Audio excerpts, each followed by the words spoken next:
kita sempurnakan saja. Nah, itu syarat Al-Fatihah yang ke-10 yang sudah kita bahas. Yang ke-11 syarat Fatihah dan Sharif, tidak boleh mempalingkan selain bacaan Al-Fatihah. Falau qasada bi qiraati ghairu Fatihati shalat fala tasih. Maka jika kita bermaksud dengan bacaan Fatihah tapi selain Fatihah bacaan sholat, maka fala tasih, maka Fatihahnya tidak sah. Seperti kita mau tadarus otomatis baca Fatihah, mau sholat baca Al-Fatihah, ngedoain orang baca Al-Fatihah, maka Fatihah di dalam sholat harus Fatihah sholat, jangan Fatihah selain sholat. Itu tuh syaratnya tuh. Misalkan Bismillahirrahmanirrahim, kita baca Fatihah tapi kita bermaksud mendoakan orang lain misalkan, itu tidak sah. Jadi harus Fatihah bacaan salat, walaupun Fatihahnya sama tapi fungsinya yang berbeda. Nah gitu. Ngedoain orang baca Al-Fatihah, ngedoain orang tua baca Al-Fatihah, selamatan baca Al-Fatihah. Itu baca Fatihah aja dan baca Fatihah mendoa selamatan, kagak sah Fatihahnya. Karena Fatihah yang dibaca di dalam sholat dia Fatihah rukun sholat. Jika dimaksud Fatihah yang lain selain rukun sholat, maka Fatihahnya tidak sah. Yang ke-12 kaunuha bil arabiyah. Yang ke-12 syarat Al-Fatihah kaunuha bil arabiyah, yaitu harus memakai bahasa Arab. Fala yajuzu tarjamatuha, maka tidak boleh diterjemahkan. Hebat yang sudah bisa menerjemahkan. Bahasa Arabnya maka gak bisa, tapi terjemahnya bisa. Hebat ini mah. Santri benar berarti. Bahasa Arabnya maka gak bisa, tapi terjemahnya Alhamdulillah segala puji milik Allah Rabbil Alamin, pengurus alam semesta. Misalkan Fatihahnya Ar-Rahmanir Rahim, yang maha pengasih lagi maha penyayang. Waduh subhanallah. Tapi nggak dibaca isinya mah. Bahasa Arabnya mah tidak dibaca. Bismillahirrahmanirrahim, dengan menyebut nama Allah yang maha pengasih lagi maha penyayang, segala puji milik Allah pengurus alam semesta. Baca Fatihah unik. Fala yakunu bil arabiyah, maka harus memakai bahasa Arab. Fala yajuzu tarjamatuha, maka tidak boleh diterjemahkan walaupun bisa terjemaah gitu. Terkecuali nanti orang yang kagak bisa, lain lagi nih hukumnya nih. Ini membaca Fatihah harus memakai bahasa Arab, tidak boleh diterjemahkan. Bagaimana bagi orang yang tidak bisa baca Al-Fatihah? Itu hukumnya beda lagi alasnya. Kalau tadi mah bisa baca Fatihah tapi pakai terjemaah. Itu. Al-hukmu idza ajaja 'anil Fatihati wajib 'alaihi ta'allumuha wa ghibtuha. Adapun hukum idza ajaja, apabila ia tidak mampu 'anil Fatihati dari membaca Al-Fatihah, wajib alaihi, maka wajib alaihi baginya orang yang tidak mampu ta'allumuha, belajar membaca Al-Fatihah. Setelah wajib belajar wahibtuha, wajib menjaga Al-Fatihah. Itu yang wajib itu belajar Al-Fatihah, wajib hukumnya. Jika tidak pernah belajar Fatihah dosa mulu, karena hukumnya wajib. Maka hukumnya wajib bagi orang yang tidak mampu untuk membaca Al-Fatihah, wajib belajar. Bukan wajib bisa di sini. Belajar dulu nih, wajib belajar. Setelah belajar wahibtuha, baru menjaga. Fa in lam yahfadha wajaba kitabuha fi waraqatin yaqra'u minha. Fa illam yahfadha, belajar cuman kagak hafal nih. Wajib kitabatwa, maka wajib ditulis tuh surat Al-Fatihah fi waraqatin, di dalam kertas, yaqra'u minha, salat sambil ngelihat baca Al-Fatihah. Saking penting-pentingnya baca Al-Fatihah. Kita tidak hafal surah Fatihah, hanya bisa lihat, boleh, wajib bahkan hukumnya. Baca Al-Fatihah sambil melihat, masya Allah. Fa'in ajaja qara'a ayatin, jika dia tidak mampu membaca Al-Fatihah qara'a ayatin, maka baca 7 ayat, la tangkusu hurufuha, tidak boleh kurang huruf-hurufnya 7 ayat tersebut daripada huruf Al-Fatihah. Jadi kalau Al-Fatihah kagak bisa, yang bisanya cuman bismillah doang bisa. Ulang-ulang aja bismillah, tapi sesuai huruf-huruf yang ada di dalam Al-Fatihah. Hitung aja tuh. Berapa kali harus mengulang kalau seandainya harus sesuai dengan huruf-huruf Fatihah. Kan repot ya. Misalkan baru masuk Islam, bisanya baru Bismillahirrahmanirrahim. Alhamdulillah belum bisa, Ar-Rahman belum bisa, sampai selesai lah PT ini baru bisa ulang-ulang aja kan. Bismillahirrahmanirrahim, berapa huruf dihitung tuh. Tapi harus sesuai dengan huruf-huruf yang tercantum di dalam surah Al-Fatihah. Itu jika tidak mampu. Babi baca 7 ayat, la tangkusu hurufnya tidak kurang daripada huruf-huruf Al-Fatihah. Wal afdalu kaunuha mutawaliyah. Dan utamanya membaca Fatihah mutawaliyah, itu harus terus-terusan, noli-noli. Fa in ajaja qara'a sab'ata adkarin la tangkusu hurufanil Fatihah, jika tidak mampu membaca Fatihah maka baca 7 dikir. 7 dikir pun sama, la tangkusu hurufanil Fatihah, tidak mengurangi huruf-huruf Al-Fatihah. Mana dikir? La ilaha illallah, subhanallah, walhamdulillah. Karena memang kagak bisa. Kalau yang bisa mah jangan diomongin, ini mah kagak bisa. Bisanya cuma dikir doang. Dikirnya mantep, subhanallah, subhanallah, subhanallah. Tapi harus sesuai dengan huruf-huruf yang tercantum di dalam Al-Fatihah. Nah, dikir di situ pengganti baca Al-Fatihah. Pengganti daripada Al-Fatihah jika tidak mampu. Tapi insya Allah Al-Fatihah kita mulai hafal semua. Amin. Fa in ajaja waqafa bi qadriha, jika tidak mampu juga dikir. Ini benar-benar ini. Ngikutir juga dikirnya kagak bisa, segala macam kagak bisa. Sedangkan sholat wajib. Sholat wajib, mau bisa baca Al-Fatihah atau kagak, bener-bener ini mah kagak bisa. Fa in ajaja waqafa bi qadriha, maka dia tidak bisa. Waqafa bi qadriha, diam saja. Bi qadriha, ukuran baca Al-Fatihah. Ini emang karena kagak bisa. Kalau yang bisa mah jangan diam, kagak sah. Ini mah orang yang bener-bener kagak bisa sama sekali. Sedangkan Fatihah termasuk rukun daripada sholat. Nah, diamnya ukuran baca Fatihah itu pengganti baca Al-Fatihah. Itu kalau benar-benar emang kagak bisa. Subhanallah. Jadi ibadah itu tergantung bagaimana keadaan, tergantung bagaimana kemampuan. Bagaimana kemampuan, ada yang sempurna, ada yang lebih sempurna, ada yang baik, ada yang lebih baik. Itu jika ingin lebih baik, ya berarti sesuai dengan syarat-syarat yang tercantum di dalam surah Al-Fatihah. Kan harus dituntut semua, tuh kagak bakalan bisa. Kagak semuanya orang mondok, kagak semuanya orang mondok, kagak semuanya untung-untungan orang mondok mah. Untung-untungan mondok mah padol. Orang mondok tuh orang pilihan, kagak bisa semua orang mondok, kagak. Kata Kak Haji, pengen sebenarnya mengaji mondok itu dari kecil. Emang kagak dipilih mah kagak. Bener kagak ditakdirkan mah tidak. Bener. Nah itu makanya al-hukmu yadurru ma'ilati idza wujidatil ilat wujidatil hukmu. Hukum itu berputar sesuai bagaimana kasusnya.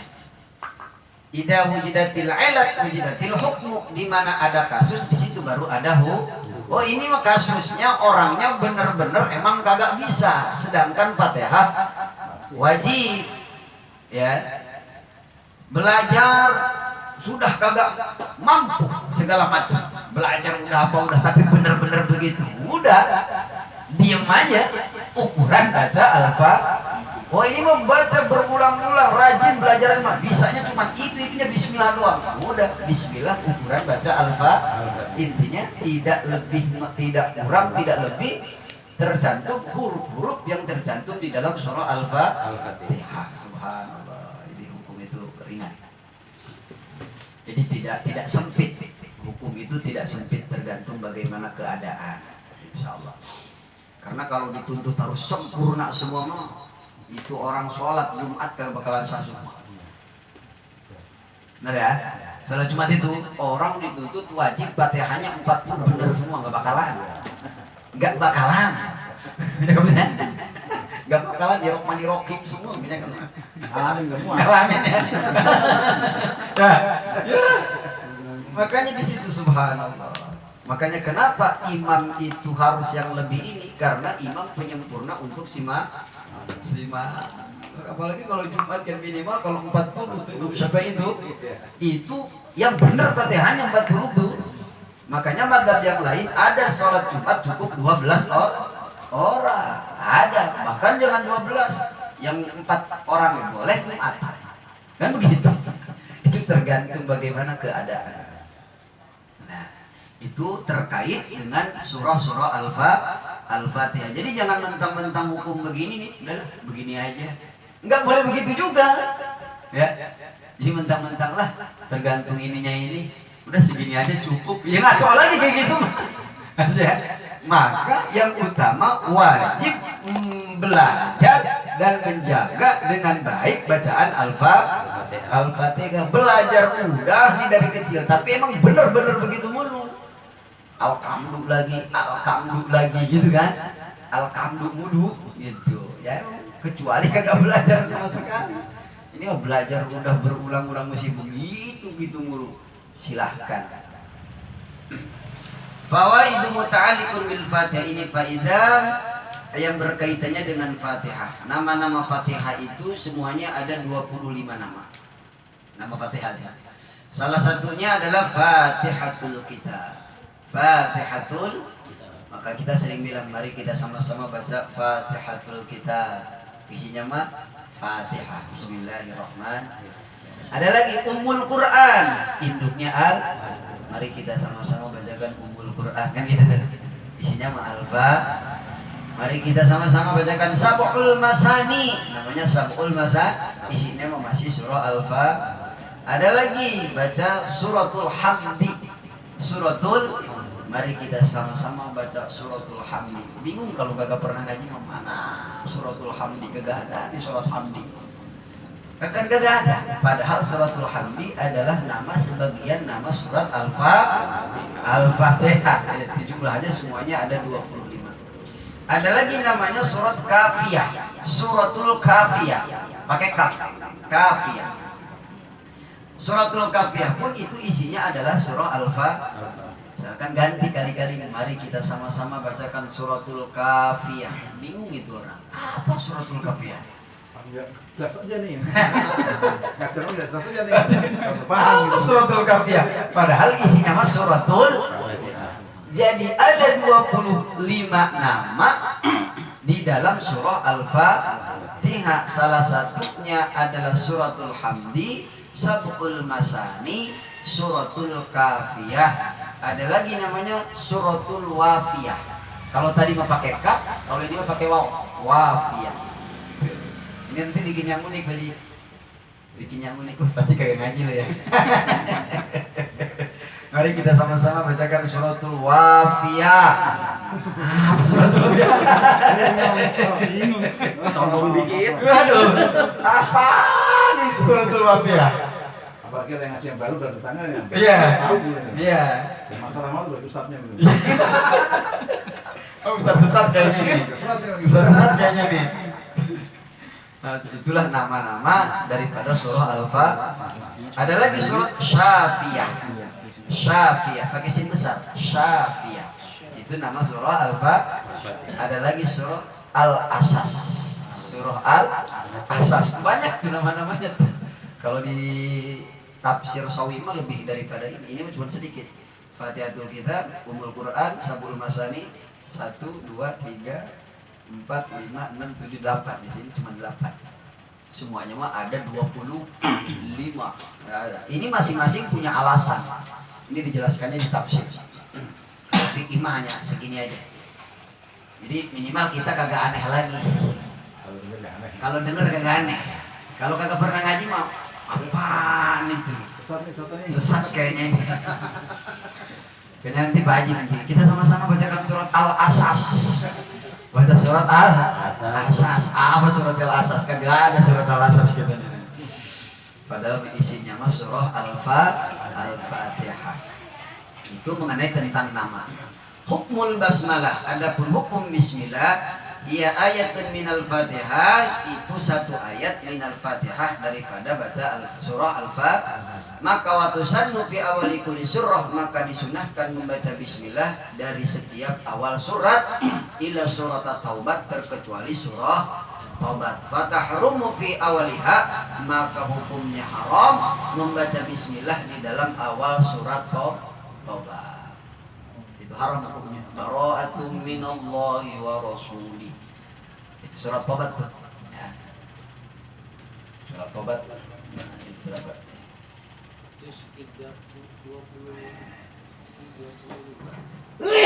Berapa surat Taubat?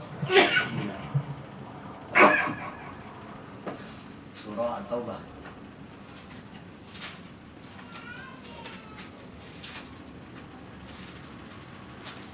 HP cepat. Bara'atun minallahi wa rasulih ilal ladzina ahadtu minal musyrikin. Dari ayat pertama nih. Maka ini bara'atun minallahi wa rasulihi ilal ladzina ahadtu, maka itu tidak boleh membaca bismillah. Ya, tidak boleh membaca bismillah di dalam surah Taubah, bahkan dihukumi haram di dalam membaca bismillah di dalam surah At-Taubah. Wa tuqrahu fi asna'iha inda Ibnu Hajar. Kalau tadi di awal, bagaimana kalau pertengahan? Bagaimana kalau pertengahan? Bagian pertengahan tuh laqad ja'akum. Laqad ja'akum itu pertengahan. Iya. Nah, laqad ja'akum kan? Laqad ja'akum rasulun min anfusikum. Bagaimana tuh kalau di pertengahan surah At-Taubah? Kalau tadi di awalnya hukumnya haram membaca bismillah di dalam surah At-Taubah. Bagaimana kalau di tengah-tengah surah At-Taubah? Misalkan di ayat ke-10 atau di ayat ke-25 misalkan. Wa tuqrahu fi asna'iha, maka jatuh hukumnya makruh membaca bismillah di dalam tengah-tengah surah At-Taubah. Menurut siapa? Inda Ibnu Hajar, menurut pendapat Imam Ibnu Hajar. Jadi menurut Imam Ibnu Hajar adalah ulama ahli fiqih. Ahli fikih. Jadi Ibnu Hajar, Ibnu artinya anak, Hajar itu artinya batu. Ada lagi lawannya Ibnu Hajar adalah Imam Romli. Romli itu artinya kerikil. Maka dulu ulama ini istrinya Imam Ibnu Hajar dan Imam Ibnu Hajar dan Imam Romli saling singgung menyinggung. Ibu nyai. Kalau Ibnu Hajar kan batu itu keras. Cuman Ibnu Hajarnya walaupun kiai tapi sederhana, biasa-biasa saja. Tapi kalau Imam Romli itu kaya. Jadi kalau Imam Romli mah adalah ulama ahli fikih yang kaya raya. Kalau Imam Ibnu Hajar adalah ulama tapi kekayaannya tidak dinampakkan, biasa-biasa saja. Makanya bunyainya juga istilah kurus gitu, istrinya gitu. Kalau kondangan mah dompetnya kagak ada isinya gitu. Itu istri Imam Ibnu Hajar. Tapi kalau Imam Romli mah istrinya kalau kondangan, woi, Lexus pakaiannya. Mobilnya kan? Lexus. Isinya tasnya tuh, waduh luar biasa. Maka ketika ada suatu perkumpulan undangan luar biasa kumpul Imam Ibnu Hajar, Imam Romli biasa mesen pila gitu. Mesen apa kita kumpul di sini. Istri-istri kiai itu kumpul, perkumpulan. Tapi yang menyewakan tempat itu adalah Imam Romli. Karena Imam Romli mah kiai kaya. Pas datang ke tempat acara, disinggung nih sama bini Imam Romli. apa batu kalah sama kerikil. Benar gak? Batu kalah sama pasir. Romli kan artinya batu kecil. Kalau hajar batu besar pasir lah romlon gitu. Singgung. Hajar, istri hajar ditanggung sama pasir. Kan gitu. Yang namanya perempuan sakit hati lah. Sakit hati nih. Istri Imam Ibnu Hajar gak terima. Ada bahasa Siloka disinggung batu kalah sama pasir. Batu kalah sama pasir. Nah, aduh akhirnya sama Imam Ibnu Hajar bininya kakak. Oh, diledek mulu kita sama bini orang no. Begitu. Udah biasa bini kiai kayak begitu. Itu sama begitu. Oh, juga udah punya mobil nggak dulu. Misalkan gitu, itu dari dulu udah begitu. Dari zaman dulu. Bu nyainya itu. Gitu. Nah, setelah itu diajaklah istri Imam Ibnu Hajar ini ke suatu tempat hamam. Kalau hamam itu kalau bahasa sekarang kamar mandi ya. Kalau kamar mandi dulu timba. Kata Imam Ibnu Hajar, kalau engkau pingin emas permata seperti yang dipakai oleh istri Imam Romli, ayo ikutin saya. Gitu. Akhirnya menimba. Setelah ditimba isinya emas semua. Cuman kata Imam Ibnu Hajar, kamu mau emas apa mau si Hajar? Nah gitu tinggal pilih. Kamu mau emas apa mau si Hajar? Artinya, apakah engkau pilih emas ini dari timba yang isinya emas semua? Apa pilih saya? Kata Imam Ibnu Hajar. Oh, kata gini, ampun kalau begini mah. Walaupun emas banyak saya harus tinggal sama suami mah ampun. Artinya Imam Ibnu Hajar bukan tidak kaya, bukan tidak mampu kekayaannya dinampakkan seperti Imam Romli, tetapi kekayaannya ini dia tidak dinampakkan. Jika dinampakkan Ibnu Hajar lebih daripada Imam Romli. Maka dua ulama ini jika kontradiksi, maka kalau di dalam ibadah dahulukan Imam Ibnu Hajar. Itu kalau di dalam ibadah, tapi di dalam muamalah itu berniaga, kayak hukum jual beli. Itu pendapat Imam Romli. Jika kontradiksi antara dua ulama ini, jika kontradiksi Imam Ibnu Hajar dan Imam Romli di dalam ibadah, maka yang harus didahulukan pendapat Imam Ibnu Hajar. Tapi jika kontradiksinya bertolak belakang Imam Romli dan Imam Ibnu Hajar di dalam muamalah, maka yang dipakai pendapatnya adalah pendapat Imam Romli. Jadi begitu. Karena asalnya begitu. Jadi batu kalah sama pasir. Batu kalah sama pasir. Maka ini pun sama. Di dalam membaca bismillah di dalam surah At-Taubah, sedangkan membaca bismillah ini terkait dengan ibadah. Maka kata Imam Ibnu Hajar, makruh hukumnya membaca bismillah di tengah-tengah surah At-Taubah. Di tengah-tengah surah At-Taubah menurut pendapat Imam Ibnu Hajar. Wa tukrahu fi awaliha, bahkan wa tukrahu fi awaliha, makruh pula fi awaliha di dalam awalnya surat Taubah. Wa subhanallah, Imam Ibnu Hajar mau begitu. Kalau dasar hukumnya mah tadi bisa jatuh kepada haram, ya. Tapi dihukumi makruh oleh Imam Ibnu Hajar ketika dibaca tengah-tengah, bahkan hanya dihukumi makruh oleh Imam Ibnu Hajar ketika dibaca.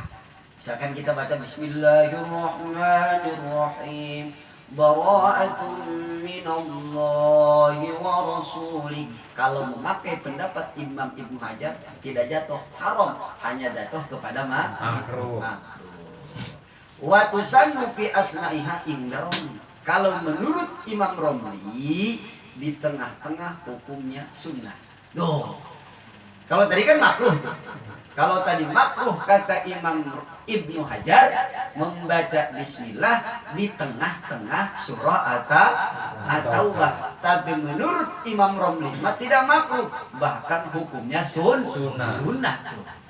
Nah bagaimana? Yang ini mah bilang sunnah, yang ini mah bilang makruh. Mana yang harus kita ini. Maka ini di sini kita harus tahu istilah-istilah fikih, ulama-ulama fikih. Maka udah ambil aja semuanya, tidak bisa begitu. Walaupun boleh dipakai, maka ada yang lebih utama. Mana yang lebih utama? Idza ta'arrada Romli wa Ibnu Hajar fil ibadah, udima Imam Ibnu Hajar. Apabila bertolak belakang, kontradiksi antara Imam Ibnu Hajar dan Imam Romli di dalam ibadah, maka yang dihulukan adalah pendapat Imam Ibnu, berarti dihukumi makruh yang lebih kuat. Itu. Wa tundabu al-basmalatu fi asna'i jami'is suwar, bahkan menurut Imam Romli disunahkan membaca bismillah di tengah-tengah seluruh surat. Katakan Imam Romli tuh. Kalau Imam Romli hukumnya sunnah membaca bismillah di seluruh surat, bukan surat tobat doang. Bukan surat tobat, seluruh surat. Misalkan baca Al-Baqarah, kita baca langsung wa minan nasi may yaqul, awalnya kan alif lam mim. Tapi kita langsung ambil misalkan wa minan nas. Nah, menurut Imam Romli mah sunnah hukumnya membaca bismillah di tengah-tengah surah. Illa surat At-Taubah, kecuali surat Taubat tadi. Bara'ah kama taqaddama, seperti yang dulu itu tergantung bagaimana kita kalau sudah tahu pendapat ini. Tapi jika pun begitu, ada hal yang lebih utama jika di dalam ibadah, berarti kita dahulukan pendapat Imam Ibnu Hajar. Sekalipun kita mau pakai saja, silahkan memakai pendapat Imam Romli. Itu sama-sama ulama ahli fiqih antara Ibnu Hajar dan Imam Romli. Hajar artinya batu, Romli artinya pasir atau kerikil kecil. Nah gitu. Urutuha adaduha harfan bi qiraatin maliki. Adapun huruf-huruf Al-Fatihah, bilangan huruf Al-Fatihah ada 155 huruf bi qiraati maliki, dengan membaca lafaz maliki, yaitu tidak dibaca panjang maliki. Tapi kalau maknya dibaca panjang ada 156 huruf. Ada 156 huruf. Itu pun jika menghitung mim lafaz maliki dibaca panjang. Tapi jika menghitung mimnya tidak dibaca panjang, berarti huruf yang ada di dalam surah Al-Fatihah jumlahnya ada 155 huruf. Nah, kita tidak bisa baca Al-Fatihah, tinggal hitung saja sesuai dengan huruf-huruf Al-Fatihah 155 atau 156 huruf. Tinggal hitung aja, misalkan bismillah. Berapa huruf tuh? Ba, sin, mim. Kan gitulah. Alif, lam, ha. Terus tinggal dihitung, tinggal dikali itu. Sesuai dengan huruf-huruf Al-Fatihah ada 155 huruf. Itu pun jika mim lafaz maliki dibaca pendek atau dibaca qasar. Tapi jika maknya dibaca panjang menjadi mad tabi'i, maka hurufnya ada 156 huruf bi qiraati maliki, dengan membaca lafaz maliki dibaca panjang. Wa adadul huruf allati laysat fil Fatihah sab'atun majmu'atun fi qali ba'di. Adapun bilangan huruf allati laysat fil Fatihah, yang tidak termasuk di dalam Fatihah, yaitu ada 7 yang dikumpulkan di dalam ucapan ulama. Sab'u hurufin kharajat an Fatihah sajid khajid sadfin atat mutatabi'ah. Di jumlah huruf Fatihah semuanya ada 156